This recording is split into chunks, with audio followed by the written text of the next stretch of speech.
Hindi pa daw nakakalaban ng OKC ang version ngayon ng Lakers ayon sa OKC coach si Mark Daigneault na wiwirduhan sa Lakers.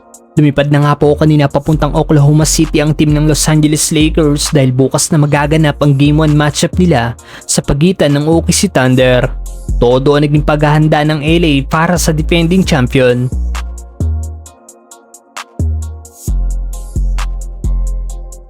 Ni-ruled out na nga po ng LA si Luka Doncic para sa game bukas.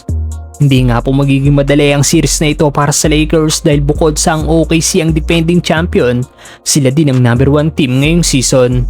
Nasa timpang MVP na si SGA na magandang nilalaro ngayong playoffs at leading scorer ng postseason, averaging 33.8 points per game.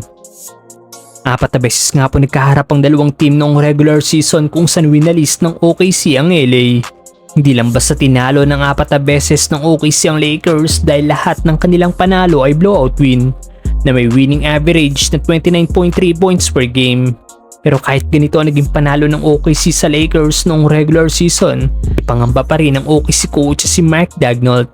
Dahil sa interview kanina ng OKC coach after ng kanilang practice, sinabi nito na na-weirdan daw siya sa mga naging laban nila sa Lakers noong regular season dahil iba-iba ang naging lineup ng LA. Gaya ngayong magiging series nila sa Lakers, ibang combination na naman daw meron ng purple and gold at hindi pa daw nila nakakaharap ang version na ito ng Lakers.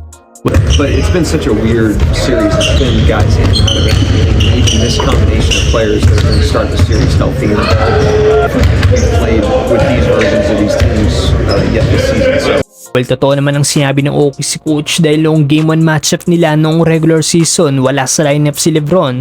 Noong Game 2, wala naman si Luka Doncic, off the bench si AR-15. Noong Game 3 lang nakumpleto ang Big 3 ng Lakers. Noong Game 4, wala naman ang Big 3 ng team dahil injured sina Luka Doncic at Austin Reeves. Hindi naman naglaro si LBJ.